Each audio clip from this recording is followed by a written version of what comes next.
Hola, mi nombre es Guillermo Piña Uribe, soy el profesor titular de la especialidad en el Centro Médico Nacional La Raza y el día de hoy me toca hablar acerca de la estapedectomía en casos especiales.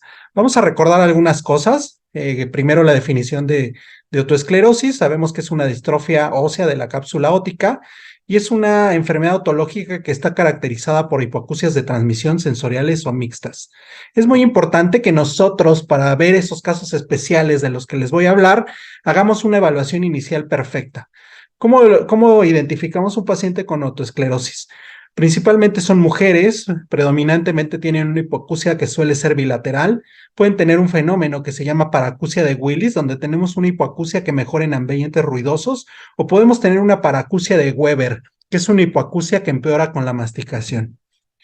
Cuando evaluamos a estos pacientes, inicialmente podemos tener varios hallazgos, entre ellos la tríada de Holmgren, donde tenemos una piel del conducto auditivo que es poco sensible, seca y sin cerumen. Y podemos tener un signo muy importante, que es la mancha o signo de Schwartz, que se debe a una hipervascularización en el promontorio.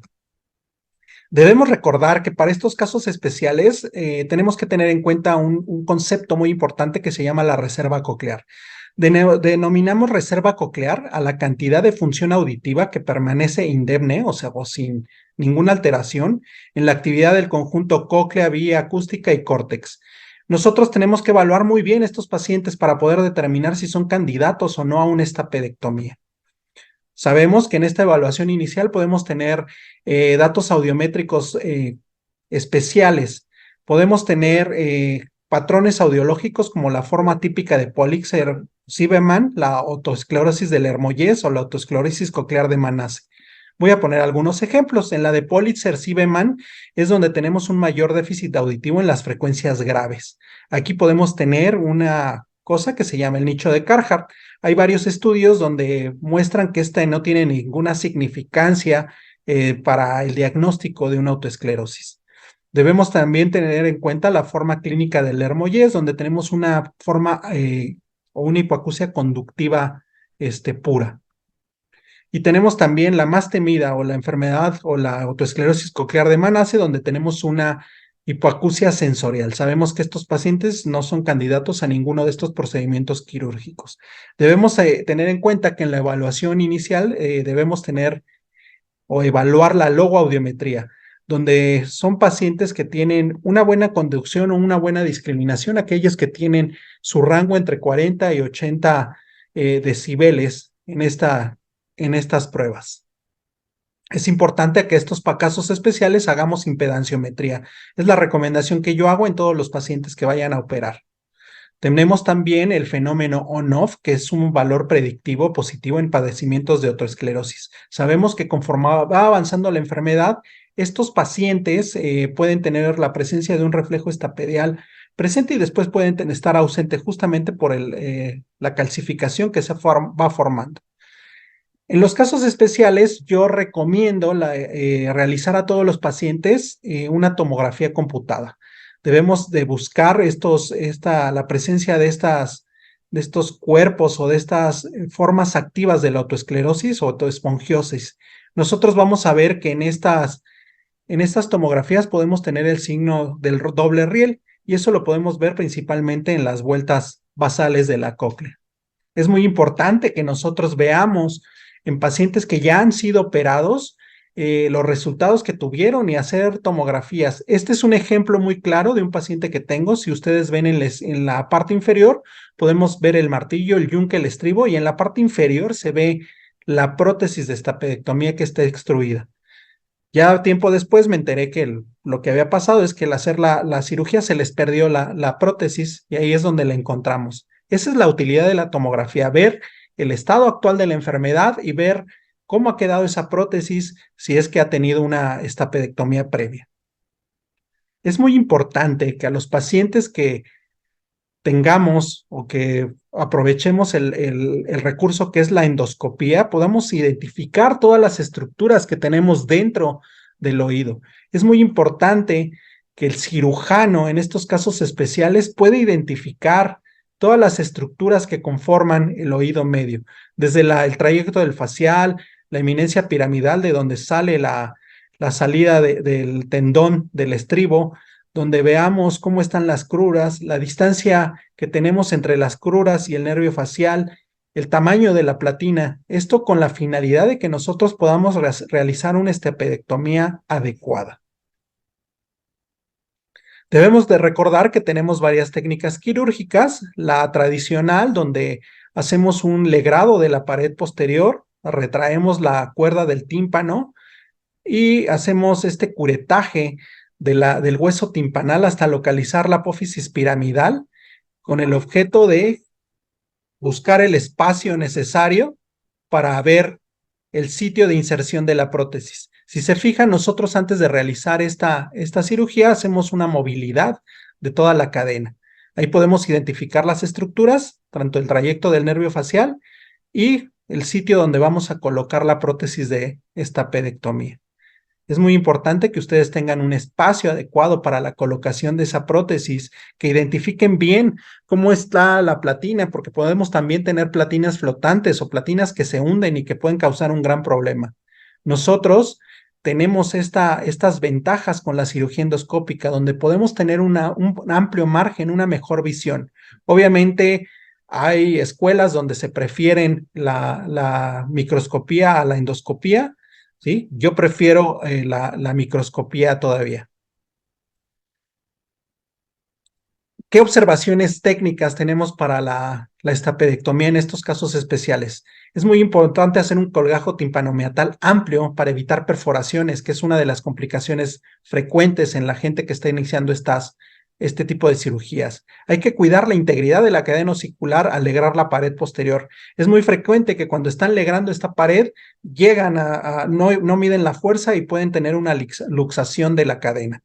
Hay que hacer una adecuada medición de la distancia entre el yunque y la platina. Es muy importante que ustedes tengan un medidor adecuado y que esa medición sea la adecuada. ¿Para qué? Para que posterior a la cirugía evitemos complicaciones como la presencia de vértigo o sorderas neurosensoriales.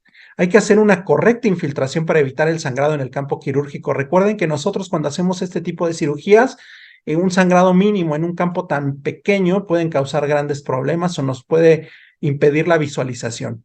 Y siempre que nosotros estemos haciendo una cirugía hay que vigilar los datos de lesión vestibular y facial. Podemos tener lesiones vestibulares desde la infiltración o lesiones faciales, incluso cuando estamos infiltrando el medicamento. Tenemos otras técnicas, ¿sí? Tenemos otra como es la técnica de secuencia inversa, donde lo que hacemos es primero hacer la fenestra, posterior a eso hacemos la colocación de esa prótesis de estapedectomía, y una vez que hemos colocado la prótesis de estapedectomía, hacemos la liberación tanto del tendón del estribo y la luxación de esta supraestructura. Es muy importante que ustedes recuerden que esta técnica también tiene sus desventajas. ¿Cuál es una de sus desventajas? Si ustedes no han quitado o no han hecho bien la platinotomía, al momento de quitar el estribo, nos podemos traer también a la prótesis. Esta prótesis yo la usé mucho al inicio de mi práctica. Es muy fácil cuando tienes cierta inseguridad para realizar esta técnica, pero tiene esa desventaja. Al momento de hacer esta técnica, donde estamos luxando la supraestructura del estribo, si nosotros no hemos cortado bien las curvas, nos podemos traer la prótesis también. Entonces, cuesta mucho trabajo. ¿Cuáles son los problemas de esta técnica? Bueno, los problemas al retirar el estribo. Podemos tener una luxación accidental de la cadena osicular si aplicas demasiada fuerza y tenemos poca visualización de la platina. Por eso no es la técnica recomendable. Actualmente tenemos otros recursos como son la estapedectomía con láser. ¿Qué desventajas tenemos? Como ustedes están viendo en este video, podemos tener los pulsos. Ha habido gente, si esos pulsos están mal medidos, donde llegan a quemar el nervio facial. Esta técnica la preferimos en gente que tiene nervios faciales procidentes o nervios faciales que impiden ver la platina. Como pueden ver en este caso, se está luxando la supraestructura del estribo y se alcanza a ver la platina perfectamente. Si se fijan, la distancia que teníamos entre las crudas y el nervio facial era muy poca. Entonces aquí la estapedectomía con láser se vuelve un recurso muy bueno para este tipo de cirugías. Obviamente no cualquiera cuenta con este recurso, Es muy importante que nosotros lo sepamos manejar como cirujanos otológicos y que también podamos ver que hay que tener mucho cuidado al hacer los pulsos. Por lo regular, cuando usamos este tipo de técnicas, se usan prótesis que se llaman prótesis de SMART. Son prótesis que al agregar un pulso de láser se cierran de forma automática sobre el yunque. Está nuevamente, ¿cuál es la utilidad de esto? Pues son útiles en casos de un nervio facial prominente o donde el espacio para la estapedotomía es difícil. Hay que tener mucho cuidado al aplicar ese pulso, ya que puede dañarse el nervio facial por calor. Permite una buena visualización del campo quirúrgico, porque por lo regular lo hacemos con endoscopía y la prótesis usada en estos es la tipo SMART. ¿Qué hallazgos o qué debemos de buscar cuando estamos viendo a estos pacientes, no? Este es un hallazgo que yo tuve en la consulta de un paciente que tuvo una arteria estapedial persistente. Obviamente, estos pacientes tienen contraindicación para realizar este tipo de cirugías. Pacientes que confunden o que llegan referidos de otros médicos donde tienen una hipoacusia conductiva y pues descubrimos que no es una autoesclerosis, sino es una neoformación en el oído medio como son los glomus timpánicos, ¿sí? ¿Qué otro hallazgo? Pacientes que cuando nosotros hacemos el colgajo timpanomeatal pueden llegar a tener disgeusia franca. Si ven en esta imagen, en la parte superior estoy viendo cómo está una cuerda del tímpano que está cruzando entre el yunque y el estribo. Es muy importante que nosotros cuando hagamos la evaluación inicial identificamos también esta estructura, e incluso cuando hacemos el colgajo timpanomeatal, identificar la cuerda del tímpano. ¿Qué otros hallazgos? Pacientes que ya fueron operados y donde tenemos la prótesis extruida, donde vimos que han sido manipulados y tienen presencia de neotímpanos o perforaciones timpánicas eh, pasadas.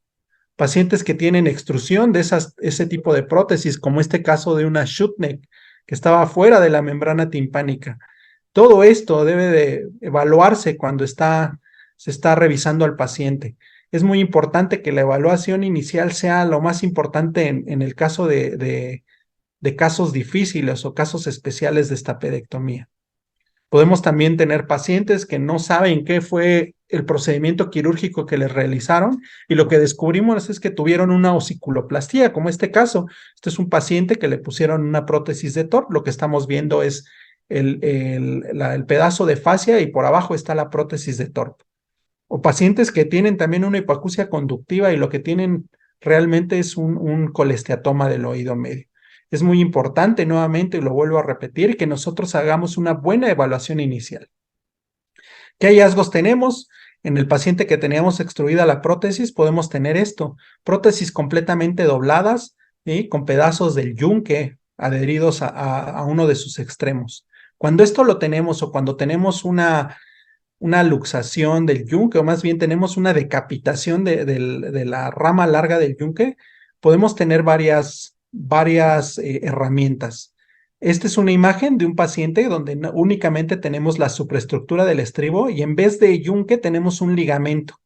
En estos pacientes, si hay algún resto de este mango de este yunque, perdón, podemos usar un tipo de prótesis especiales. En este caso les estoy mostrando una prótesis de Kurz donde reemplaza esa parte faltante del yunque y puede servir para el uso de la estapedectomía. Cuando tenemos esa lesión o ese adelgazamiento de la apófisis larga del yunque, podemos usar también ciertos cementos como el Otomimix, que es un fosfato de calcio que permite la reparación de forma inmediata de ese hueso que está roto. ¿Qué otras complicaciones o qué otros casos especiales tenemos? Es muy frecuente encontrar que cuando inicias este tipo de cirugías puedas tener una perforación timpánica. Es muy importante que estas perforaciones las observemos y las reparemos en el momento, ¿sí? Podemos tener varios injertos. Yo de preferencia uso el cartílago de trago, es algo muy fácil de tomar, que es muy rápido de hacer y que nos puede permitir reparar defectos muy amplios. Es muy importante que nosotros, cuando tengamos casos especiales, en este caso es un Gaucher, donde vemos que hay una salida de la perilinfa, que hay una salida de este líquido y que permite, que más bien impide la visualización del campo quirúrgico. En estos casos, lo recomendable es poner la prótesis. Obviamente, el resultado audiológico será expectante, ¿sí? Hay gente que recupera, hay gente que no. Es muy importante que reparemos esa fístula que se está formando. Hay gente que antes, en este caso es de un doctor en Estados Unidos, del doctor Anthony, donde él lo que hace es colocar la prótesis y posteriormente poner gelfoam alrededor para poder tapar este defecto. Otra opción sería la colocación de una fascia sobre la ventana oval y encima de esa fascia colocar la prótesis.